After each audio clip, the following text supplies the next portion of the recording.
मनुष्य के सामने सबसे बड़ा प्रश्न यह नहीं है कि भगवान है या नहीं। सबसे बड़ा प्रश्न यह भी नहीं है कि स्वर्ग है या नरक। सबसे बड़ा प्रश्न है, मैं कौन हूं? तुमने कभी सोचा है कि हम सारी जिंदगी अपने बारे में ही गलतफहमियों में जीते रहते हैं? बचपन से हमें बताया गया तुम्हारा नाम यही है, तुम्हारे माता पिता ये हैं, तुम्हारा धर्म यह है, तुम्हारा देश ये है। लेकिन क्या नाम ही तुम्हारी पहचान है? नाम तो बदला जा सकता है। क्या धर्म ही तुम्हारी पहचान है? धर्म तो परिस्थितियों से तय हो जाता है। अगर तुम भारत में पैदा हुए तो हिंदू, पाकिस्तान में हुए तो मुसलमान, यूरोप में हुए तो ईसाई। तो क्या आत्मा भी सीमा और धर्म के हिसाब से बदल जाती है? नहीं, आत्मा तो वही रहती है। देखो, दुनिया भर के मंदिर, मस्जिद, चर्च, गिरजाघर सब इसी एक प्रश्न के चारों ओर खड़े किए गए हैं। लोग प्रार्थना कर रहे हैं, साधना कर रहे हैं, उपवास कर रहे हैं, लेकिन भीतर यह प्रश्न छुपा हुआ है, मैं कौन हूं? अब सोचो, तुम खुद को शरीर समझते हो, लेकिन शरीर हर पल बदल रहा है। जिसे तुम बचपन में शरीर कहते थे वह अब कहीं नहीं है। जवानी का शरीर और है, बुढ़ापे का शरीर और हो जाता है। फिर भी तुम कहते हो मैं वही हूं। तो यह मैं शरीर नहीं हो सकता। तुम कह सकते हो मैं मन हूं, लेकिन मन भी स्थिर कहां है? सुबह हंसते हो, शाम को रोते हो, कभी क्रोध आता है, कभी प्रेम उमड़ता है। मन तो पागल बंदर की तरह एक डाल से दूसरी डाल पर कूदता रहता है। तो अगर तुम मन हो तो तुम्हें भी हर पल बदल जाना चाहिए, लेकिन भीतर कुछ है जो वही रहता है। यही सवाल खड़ा करता है, तो तुम हो कौन?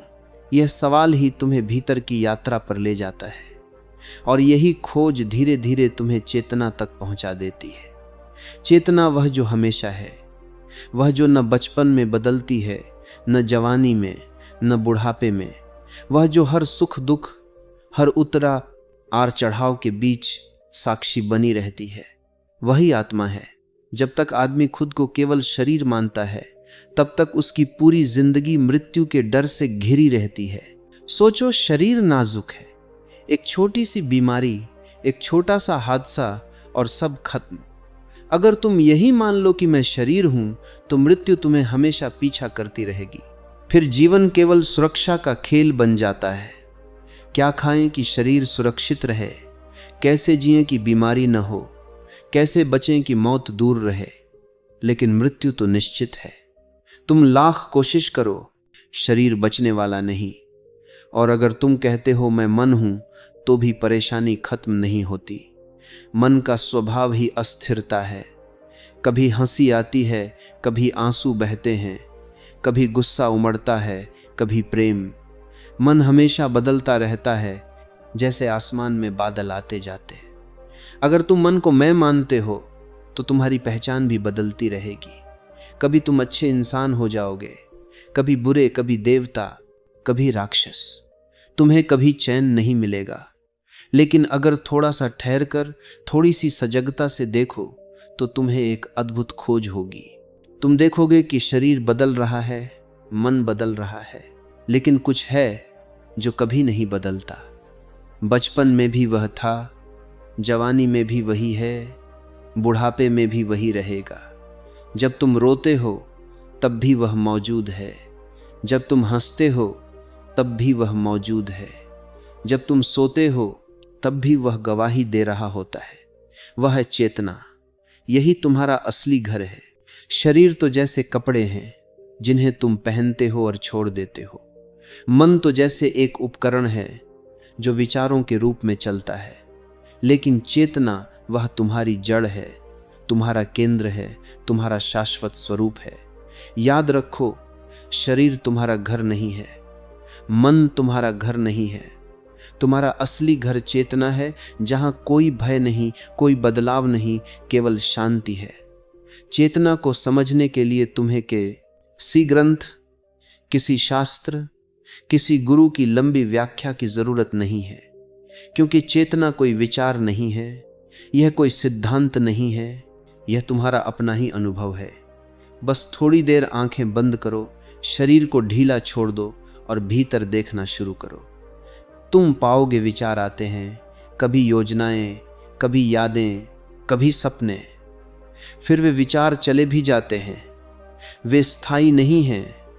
फिर भावनाएं आती हैं, कभी खुशी, कभी उदासी, कभी डर, कभी गुस्सा। लेकिन थोड़ी देर बाद वे भी बदल जाती हैं। कोई भी भावना हमेशा के लिए नहीं टिकती। लेकिन जरा ध्यान दो, जब विचार आते हैं तब भी कोई है जो उन्हें देख रहा है। जब विचार चले जाते हैं तब भी वही देखने वाला मौजूद है। जब भावनाएं उठती हैं तब भी कोई है जो उन्हें महसूस कर रहा है। जब भावनाएं मिट जाती हैं तब भी वही मौजूद है। यही देखने वाला, यही जानने वाला ही तुम्हारा असली स्वरूप है। वह विचार नहीं है, क्योंकि विचार तो आता जाता है। वह भावना नहीं है, जो मति की सर्वभावना नहीं है, क्योंकि भावनाएं तो बदलती रहती हैं। वह मन भी नहीं है, क्योंकि मन तो उछलता कूदता रहता है। वह जो हर चीज का साक्षी है, वह जो हर चीज को देखता है पर खुद कभी नहीं बदलता, वह है चेतना। और यही चेतना ही तुम्हारी आत्मा है। देखो, यह कोई कठिन साधना नहीं है। यह तो अभी इसी क्षण तुम्हारे भीतर उपलब्ध है। अभी तुम सुन रहे हो तो सुनने वाला कौन है? अभी तुम समझ रहे हो तो समझने वाला कौन है? अगर तुम थोड़ा गहराई से देखो तो पाओगे तुम वह शरीर नहीं जो बाहर बैठा है, तुम वह मन नहीं जो विचार कर रहा है, तुम वही हो जो सबको जान रहा है। यह जानने वाला न कभी पैदा होता है न मरता है, वह शाश्वत है, अमर है। और जब एक बार तुम इसे पहचान लेते हो तो तुम्हें किसी और पहचान की जरूरत नहीं रहती। तुम्हारा नाम, तुम्हारा धर्म, तुम्हारा समाज, तुम्हारी सफलता सब झूठी पहचाने हैं। तुम्हारी असली पहचान सिर्फ यही है, तुम चेतना हो। लोग आत्मा को खोजते हैं जैसे कोई चीज खो गई हो, जैसे किसी का चश्मा खो गया हो और वह हर जगह ढूंढ रहा हो, कभी मेज पर, कभी बिस्तर पर, कभी किताब के अंदर। लोग सोचते हैं कि आत्मा भी कहीं शरीर के भीतर छुपी होगी, जैसे दिल में या दिमाग में या किसी खास जगह पर। लेकिन यह खोज ही गलत दिशा में है। आत्मा कोई वस्तु नहीं है, वस्तु हमेशा बाहर होती है। तुम पत्थर को छू सकते हो, पानी को पकड़ सकते हो, फूल को सूंघ सकते हो, लेकिन आत्मा को तुम न छू सकते हो, न पकड़ सकते हो, न देख सकते हो। क्यों? क्योंकि आत्मा वस्तु नहीं है। आत्मा तो तुम्हारा ही होना है, वह तो तुम्हारी उपस्थिति है। जैसे दीपक जलता है तो प्रकाश अपने आप फैलता है। तुम दीपक को छू सकते हो, लेकिन प्रकाश को छू सकते हो क्या? प्रकाश तो केवल अनुभव किया जा सकता है। वैसे ही शरीर एक दीपक है, लेकिन जब जीवन का दीपक जलता है तो चेतना की रोशनी चारों ओर बिखर जाती है।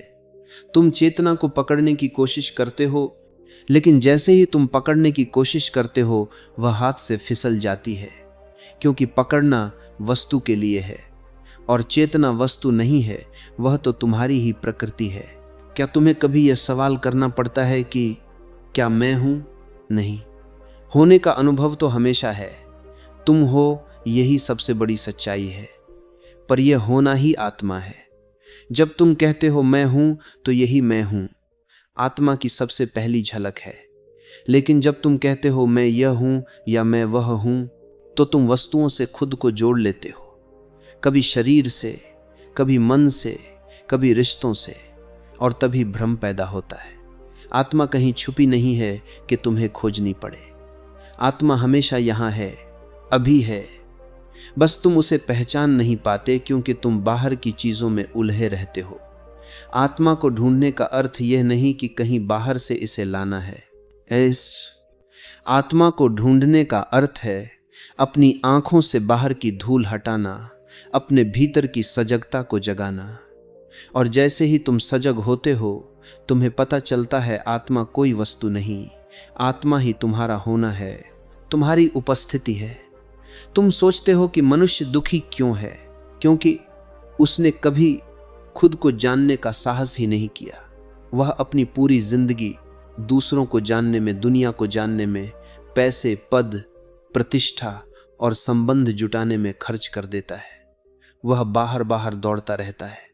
कभी सोचता है धन आ जाए तो सुख मिलेगा, कभी सोचता है पद मिल जाए तो संतोष मिलेगा, कभी मान्यता, कभी प्रशंसा, कभी प्रेम पाने की कोशिश करता है। लेकिन यह सब बाहर का है और बाहर की दौड़ कभी खत्म नहीं होती। जैसे ही एक लक्ष्य पूरा होता है, दूसरा सामने आ खड़ा होता है।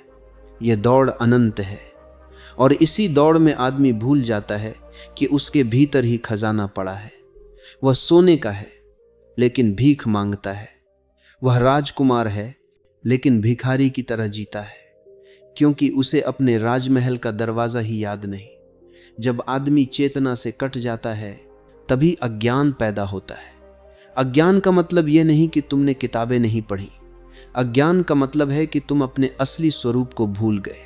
अगर आदमी खुद को चेतना मान ले तो सारा डर, सारा दुख मिट जाता है। लेकिन जैसे ही वह खुद को शरीर और मन मानता है, वह अंधकार में गिर जाता है। शरीर नाजुक है, मन अस्थिर है, और इन दोनों से चिपक कर जीने का अर्थ है हर पल डर, हर पल असुरक्षा, हर पल चिंता। देखो, यही कारण है कि जीवन लोगों के लिए बोझ बन गया है। सुबह से रात तक वही दौड़, काम, पैसा, प्रतिष्ठा और अंत में थकान। लोग जी नहीं रहे, बस किसी तरह ढो रहे हैं।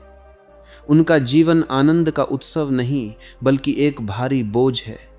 यह बोझ इसलिए है क्योंकि भीतर का प्रकाश बुझा हुआ है। आत्मा तो है, चेतना तो है, लेकिन अज्ञान ने उस पर धूल जमा दी है। जैसे सूरज हमेशा चमकता है, लेकिन अगर बादल छा जाएं तो रोशनी हमें दिखाई नहीं देती। सूरज मिटा नहीं है, बस हमारी आंखें ढकी हुई हैं। इसी तरह चेतना हमेशा मौजूद है, लेकिन अज्ञान का बादल उसे ढक लेता है। और फिर आदमी सोचता है, मैं दुखी हूं, मैं अधूरा हूं, मैं खाली हूं। मनुष्य ने आत्मा को कहीं बाहर खोजा, मंदिरों में, तीर्थों में, शास्त्रों में। लेकिन आत्मा बाहर नहीं है, आत्मा तुम्हारे भीतर है और उस तक पहुंचने का द्वार है सजगता। तुम सोचते हो आत्मा कोई रहस्यमयी वस्तु है, कोई चमत्कार है, लेकिन आत्मा कोई वस्तु नहीं है। आत्मा तुम्हारी अपनी चेतना है, और चेतना का स्वाद तभी मिलता है जब तुम सजग होते हो। सुनो, तुम चल रहे हो, हर रोज चलते हो, लेकिन कभी सोचा है कि मैं चल रहा हूं? तुम्हारे पैर चलते हैं, शरीर चलता है, और तुम बिना ध्यान दिए बस चलते चले जाते हो।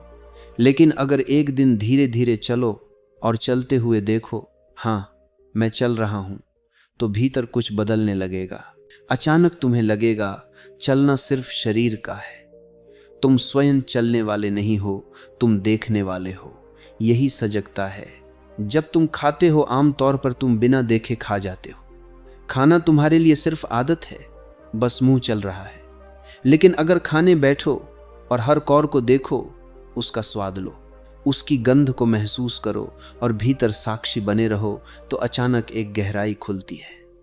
तुम पाते हो शरीर खा रहा है, मन स्वाद ले रहा है, लेकिन तुम तो केवल देखने वाले हो। यही सजगता है।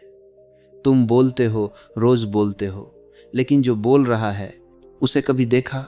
शब्द आते हैं, जुबान से निकलते हैं। कभी रुककर देखना ये शब्द कहाँ से आ रहे हैं, कौन बोल रहा है। अगर तुम भीतर साक्षी बने रहो तो पता चलता है शब्द शरीर और मन के माध्यम से बह रहे हैं, लेकिन तुम तो मौन साक्षी हो। तुम बोलने वाले नहीं, तुम देखने वाले हो। यही रहस्य है। सजगता ही आत्मा का द्वार है। तुम जो भी करो उसमें सजगता ला दो। चलो सजग होकर चलो, खाओ सजग होकर खाओ, सोचो सजग होकर सोचो, और फिर देखना धीरे धीरे एक अद्भुत अनुभव होता है। तुम्हें एहसास होगा, मैं शरीर नहीं हूं, मैं मन नहीं हूं, मैं सिर्फ चेतना हूं। और जैसे ही यह अनुभव घटित होता है, जीवन की दिशा बदल जाती है। फिर बाहर दौड़ने की जरूरत नहीं रहती। फिर तुम जान जाते हो कि परमात्मा कहीं और नहीं, उसी चेतना में प्रकट है जिसे तुम आत्मा कहते हो। मनुष्य का सबसे बड़ा डर है मृत्यु का डर। मृत्यु केवल एक परिवर्तन है, लेकिन यह सत्य केवल वही जान सकता है जिसने सजगता के माध्यम से अपनी चेतना को छू लिया हो, अन्यथा मृत्यु बाहर से बड़ी भयावह लगती है। तुम सोचते हो सब खत्म हो जाएगा, तुम्हारी दौलत, तुम्हारा परिवार, तुम्हारी पहचान सब छिन जाएगा, और क्योंकि तुमने कभी अपने भीतर झांक कर नहीं देखा, तुम डरते हो। लेकिन जिसने भीतर देखा, जिसने आत्मा को जाना, उसके लिए मृत्यु एक उत्सव बन जाती है। वह मुस्कुराकर मृत्यु को गले लगाता है, क्योंकि उसे पता है मैं शरीर नहीं हूं, मैं मन नहीं हूं, मैं चेतना हूं, और चेतना अमर है, शाश्वत है, अनादि है। मृत्यु तुम्हारा अंत नहीं है। मृत्यु तो केवल एक द्वार है नए जीवन में प्रवेश का, और जो सजग है, जो जागा हुआ है, उसके लिए मृत्यु भी एक गहरी नींद जैसी हो जाती है, जिसमें सुबह नया सूर्योदय होता है। जिस क्षण आदमी अपनी चेतना को जान लेता है, उसी क्षण उसका जीवन रूपांतरित हो जाता है, क्योंकि तब उसे यह स्पष्ट दिखाई देने लगता है कि मैं अकेला नहीं हूं, मैं वही चेतना हूं जो सब में बह रही है। लेकिन प्रश्न यह उठता है कि इसे जाना कैसे जाए। सिर्फ बौद्धिक समझ काफी नहीं है। किताबें पढ़कर, शास्त्र रटकर या बहस करके आत्मा का अनुभव नहीं होता। अनुभव की राह एक ही है, ध्यान। ध्यान का अर्थ है भीतर उतरना, भीतर उस जगह तक पहुंचना जहां न कोई विचार है, न कोई कल्पना, न कोई शोर, जहां केवल शांति है, जहां केवल मौन है, जहां केवल साक्षी भाव है। जब तुम आंख बंद करते हो और अपने भीतर झांकते हो, तो सबसे पहले तुम्हें विचारों की भीड़ मिलेगी। मन लगातार भागता है कल की यादों में, भविष्य की योजनाओं में, कभी खुशी, कभी दुख, कभी आशा, कभी निराशा। मन एक बंदर की तरह कूदता रहता है। लेकिन अगर तुम धैर्य रखो, अगर तुम बिना भागे, बिना दबाए बस उन विचारों को देखते रहो, तो धीरे धीरे यह भीड़ शांत होने लगती है। याद रखो, तुम शरीर नहीं हो। शरीर तो जन्म लेता है, बदलता है और एक दिन मिट्टी में मिल जाता है। आज जवान है, कल बूढ़ा हो जाएगा। आज ताकतवर है, कल कमजोर हो जाएगा। शरीर नश्वर है। याद रखो, तुम मन भी नहीं हो। मन तो विचारों का एक झुंड है। एक क्षण हंसी आती है, अगले क्षण रोना आता है। एक पल में प्रेम, अगले ही पल क्रोध। मन हर पल बदलता रहता है। वह स्थायी नहीं है। लेकिन एक चीज है जो न बदलती है, न जन्म लेती है, न मरती है, और वही तुम्हारा असली स्वरूप है। वह है चेतना। यही चेतना तुम्हारी आत्मा है। अगर तुम इसे पहचान लो, तो सारा जीवन बदल जाएगा। फिर कोई भय नहीं रहेगा, न मृत्यु का डर, न हानि का डर, न अकेलेपन का डर। फिर कोई दुख नहीं रहेगा, क्योंकि दुख हमेशा तब पैदा होता है जब तुम अपने को शरीर या मन मान लेते हो। जैसे ही तुम चेतना को पहचानते हो, दुख मिट जाते हैं और जीवन एक उत्सव बन जाता है। हर क्षण आनंद से भर जाता है। हर सांस तुम्हें ईश्वर का उपहार लगती है। हर मुलाकात, हर अनुभव तुम्हें अद्भुत लगने लगता है। लेकिन जब तक तुम अपनी चेतना को नहीं पहचानते, जीवन एक बोझ है। तुम्हें लगता है कि सब कुछ घसीट कर करना है, काम, रिश्ते, जिम्मेदारियां। हर दिन थकान है, हर रात बेचैनी है। और जैसे ही पहचानते हो जीवन एक मुक्ति है, तब जीना ही प्रार्थना बन जाता है, चलना ही ध्यान बन जाता है, सांस लेना ही ईश्वर का स्मरण बन जाता है। इसलिए मैं कहता हूं, सजग हो जाओ, जागो, सोए मत रहो। भीतर उस दीपक को पहचानो जो सदा से तुम्हारे साथ है। तुम्हारा असली घर वहीं है। चेतना को पहचान लो, यही आत्मा है। और जिसने आत्मा को पहचान लिया, उसने जीवन को पा लिया। फिर और पाने को कुछ बाकी नहीं रह जाता।